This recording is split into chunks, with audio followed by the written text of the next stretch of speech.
Yo, new day, new day.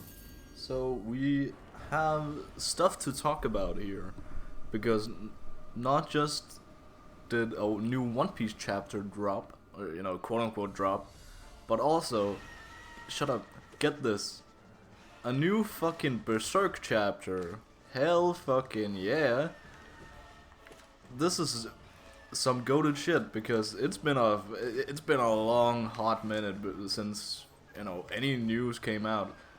I think I remember the oldest news I got, like, I'm in the Discord, right? That's why I'm we're getting me updates. And I was so close to giving up on ever getting a new chapter. Because, the whole thing, I don't gotta explain the lore. The guy's dead, alright? Shit. So, the last update I remember getting before this was just a general, like, yeah, some people are making new chapters, which, I mean, we already knew, but so that just felt like a fucking nothing burger of an update. So I don't really know what to, like, I didn't expect anything for quite a while. Then, quite a while, passed on by. And there was just a new chapter out of nowhere, just like on a casual work day. I've been fucking working my fucking ass off this week because, I don't know, no one wants to work apparently, and I guess that's easy money for me, but holy shit, is it also tiring. Average 9 to 5 job. It's not an average 9 to 5, but you get what I mean. It's, average work hours. It's rough, and I don't want any of it. So, basically, to actually talk about the chapter, the main takeaway is that the two main countries are now or about to go to war with each other, which is really interesting, but it makes sense, and I hate myself for not having, like, noticed where this was going beforehand. The thing is also that it just, the news story moves so much faster than the old one, which, lends itself to not, because there usually are, like, many small clues within a story of, like, where this is going, which I like that aspect of stories, like trying to piece together what's gonna happen by myself while waiting weekly, as that's something I do with One Piece, for example, which we're gonna talk about, don't worry. But, there hasn't really been that lately for Berserk, and, for obvious reasons, because the guys who are making the story wants to, remain faithful is the best way I gotta say this. Shut the fuck up. And so, it just results in moving at a fucking breakneck pace. Like last chapter, we were at sea still, and the gang has just been captured. Like, remember, the guys just left fucking the ferry island, like, I don't know, less than 10 chapters ago. That whole thing happened. I think that was actually the first chapter after Miura died. That was, Griffith coming to Elf Island and just shitting up everything. And, that's a whole thing. And, a lot of time has passed, but not a lot of story time has passed. I'm not about to die to fucking Hornet. Shit. Okay, I am about to die to fucking Hornet. Okay. Well, this is a pathetic run anyway. I really need to get better at this, just to, have more yapping time. But then again, do I really want that? Because, holy fuck, okay, that was abysmal. God damn, okay, we can do another run. Holy shit. God, I hate Gorb. yeah, I don't know. I don't know. I never claimed to be good at this. I'm just persistent enough. So essentially, yeah, the two countries are going to war. So the Kushan Empire and the Falconian, aka Griffith's whole gang. So they're going to war, which means, you know, the Kushan Empire is looking for more alliances, pretty much.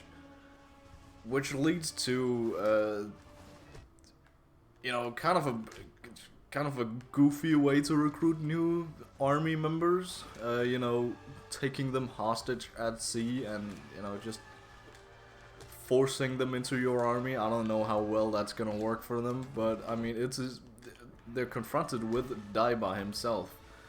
And, you know, we saw how fucking powerful that guy was. So, I don't... and, you know, they're not on the home turf, you know, our gang. They're not on their home turf. So, I don't know how much smoke they actually want. And I don't remember how powerful they actually are, like, without Guts. Because Guts right now is, not in the best of spaces. Like, both mentally and, you know, he's fucking trapped inside a jail cell. And again, you know, it makes sense that they would do that. The Kushan Empire would do that because, you know, again, the Black Swordsman is pretty fucked, and they can't just let him roam freely. That's what they say, and it makes sense. And you know, I appreciate that, but god damn, do I just want to see more of my boy Guts again. But that's not gonna happen. Until, you know, until it does, I guess. And then, I don't know, it was kind of weird. Again, it could be just, you know, some unfinished stuff from the latest chapters that I cannot remember, but Shirke kind of just, I don't know, man. She just quote unquote fell asleep. She, you know, that whole spirit realm thingy she transports into. She's just kind of stuck there for a while, and it's not really explained. Like, maybe she's been in there since, you know, ever since trying to find Guts, and, you know, the chapter starts essentially with her actually finding Guts. But if it's the same, like, has it been the same trip the entire time, or has it been, like, several trips, and this is just, like, the one where she found him, and the reason she can't wake up is because she can't, you know, wake up unless she has him with her? I don't know, there are a lot of unexplained things, but, you know, again, I can accept it, you know, with the reasoning being that these are not the original authors, and they just have essentially, like, small notes to go off of. Because even though, like, I'm pretty sure it's still I can't remember the name, but the guy who did the Kingdom, I'm pretty sure it's still the same guy who did that. Is it Vinland, or was it Vagabond? Was it? I don't remember, but some, like, actually good author. But, you know, still, I mean, they could just fill in the blanks, but they don't want to, and I gotta respect that. So that's essentially where my feelings are on that. I have no idea when the new chapter is out. But, you know, one thing I do know is that One Piece is going on break again, quote unquote break, because it's the fucking Golden Week in Japan, aka a national holiday, which fucking sucks, right? So essentially, this chapter right here is supposed to be out in a week, but it's out now because, you know, it's done, and it's, you know, it's gonna be leaked somewhere. If it's done, you know, we are the rats we are. We're gonna scour the internet for every single piece of information we can on the chapter, and eventually, here we are. The chapter is unofficially out.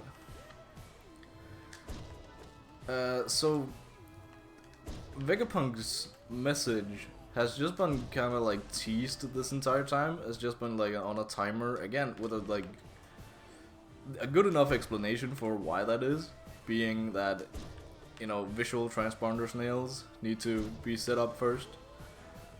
But I've seen a lot of good points surrounding specifically that fact that, you know, why do they need visual Dendenmushis when they, you know, they can just hear his voice? That means that Vegapunk has some actual, shut the fuck up, has some actual useful, you know, visual information to show the world and not just tell the world, which is really interesting.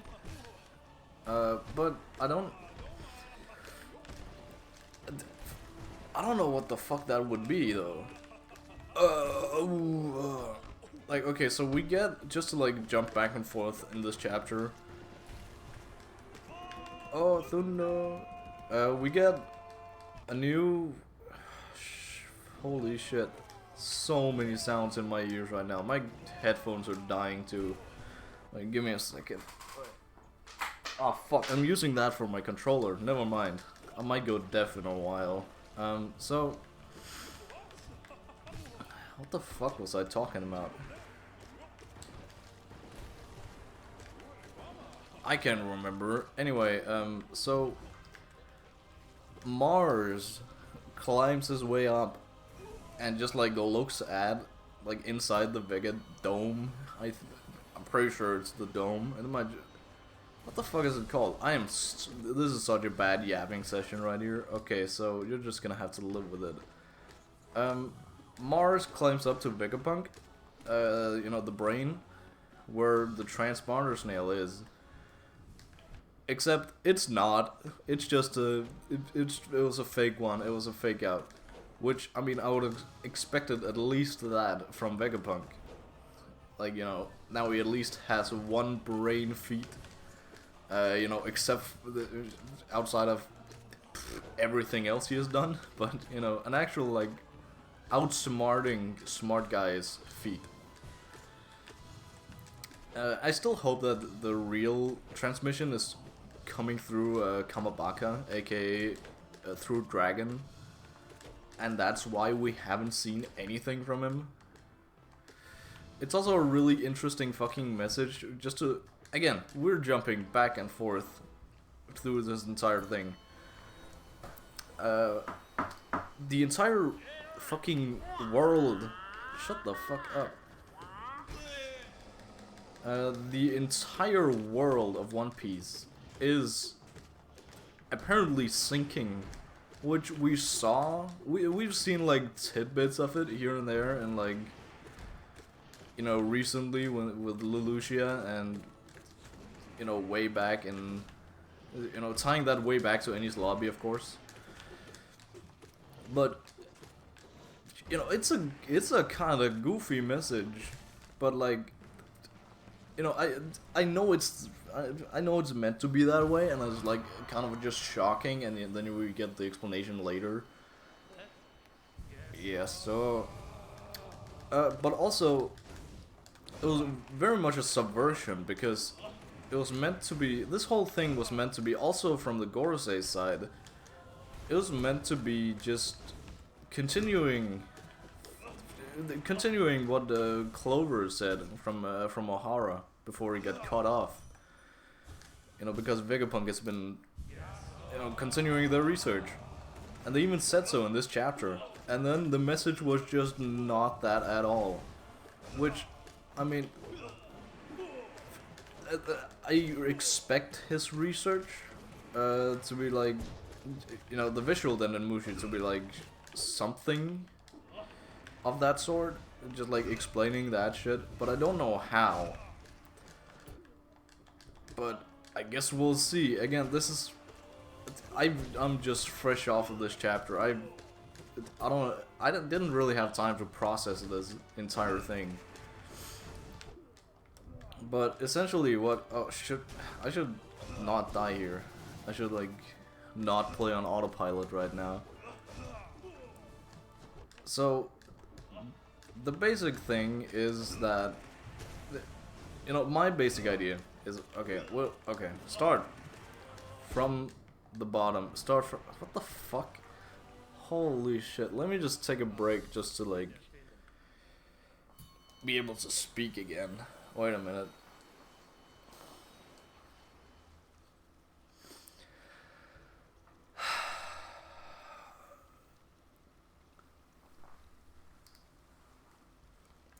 Jesus Christ. Yeah, I'm sorry for anyone watching this.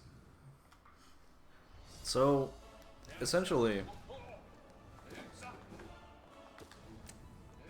I want the visual transponder snail to be something regarding the Gorosei being at Egghead.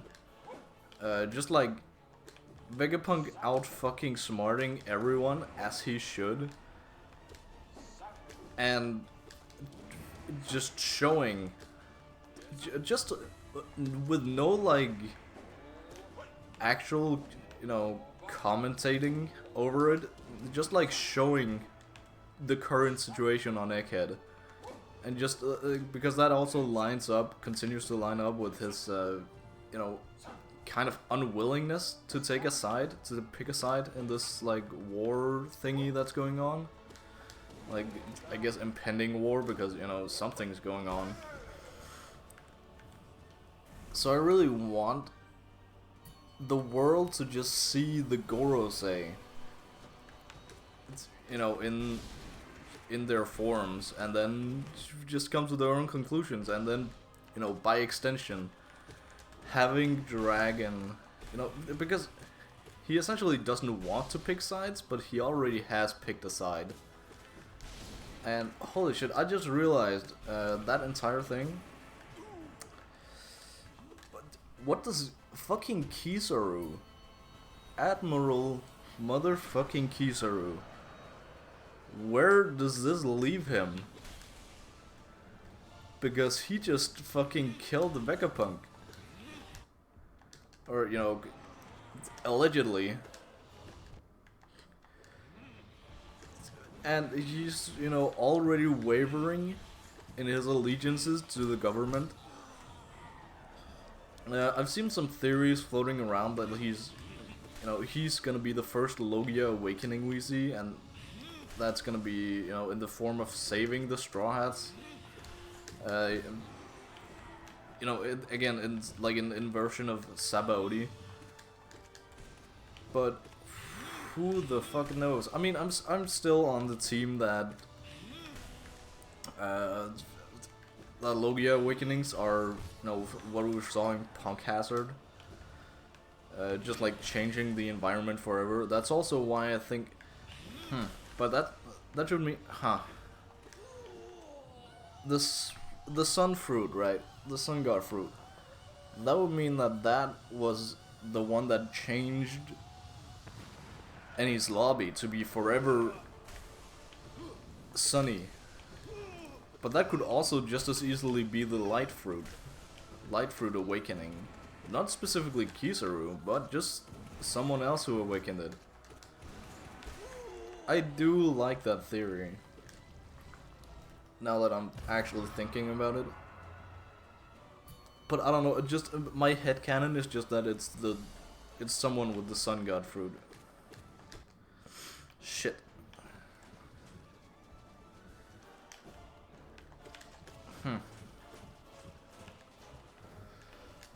I don't know. A lot of shit happened, but so little shit happened this chapter. Like, you know, it's just typical One Piece. Just like leaving on a fucking yet another cliffhanger. And, you know, I fall for it every single week. And I love it. So, basically... Also, we did get a lot of fights. A lot of, you know, smaller skirmishes, as it were, in this chapter. In terms of just like the Straw Hats and, you know, doing something against the Gorosei. For example, there was this baller ass double spread of just, you know, the fucking weakling trio. Not manhandling, but I'm gonna say manhandling for the agenda. They were manhandling Saturn, and it was, you know, once again, it's pretty bad fucking showcase for the Gorosei. But then again, that's, I guess, I don't know if that's what I want, because it just takes the pinnacle of strength and just like scales it down. But I guess the Gorosei's strength isn't really their strength, it's just that they are actually, you know, they can regenerate from fucking everything. And that's the way they survive something? I don't know. I'm also just getting, you know, the further we get in the story, I'm getting more and more hyped for a Void Century flashback, because I can feel it coming like right around the fucking corner. But it's not there yet. We just gotta get out of Egghead. And maybe we get it through Vegapunk's message? Who knows? Like, we've already gotten like 2 or 3 flashbacks. We got a tidbit of God Valley. I don't count that as a God Valley flashback. I think there will be a separate God Valley flashback where we get the official reveal of rocks. But, you know, there was the Kuma flashback. And, you know, everything that happened there. And if you count the Vegapunk flashback too, where, you know, just quick little, you know, for example, when he was at Ohara, and, you know, everything, there was a bunch of small flashbacks that just, I guess this is just the flashback arc is what I'm trying to say. So I wouldn't be surprised if there was yet another flashback in terms of the Void Century. But then that would also be like, you know, again, we expected Egghead to be kind of like So, like a, you know, 30 something chapters max, and well, here we are, way above 30 chapters, and it's just gonna keep going. I mean, I don't see a world where we really, you know, just drop out of Egghead in like the next chapter. So I'm just expecting like 10 chapters, and then we are, like, you know, maybe on our way to Elbaf. Oh shit, that was close. Maybe I should concentrate on not dying. Well, what's the fun in that? So, the matchups are beginning to look a lot like, you know, it's always weird trying to predict Zoro and Sanji's, you know, the rivals, you know, battles, future battles. There's been this way with both, you know, the Admirals and now with the Gorosei, because they're so intertwined. Good game, good game. You know, there are a lot of parallels between all of them, and it will both match up with, like, you know, Sanji fighting the, you know, the guy he has a lot in common with, and, you know, same with Zoro. But it would also make sense. Could you fucking choose a worse place to spawn? God. Well, I'm dead here. But it will also be interesting, like, doing the opposite, like, in a weird way, Zoro fighting Sanji and Sanji fighting Zoro, you know, in terms of, like, for example, Venus, right? Venus versus Sanji, as we got like a little teaser in this chapter, Venus versus Sanji would be really interesting, but I think this just more confirms that, no, this has just been trolling all along, and it's gonna be Kizaru versus Sanji and Marth versus Sanji, and then Zoro is gonna face fuck he's called, Green Bull and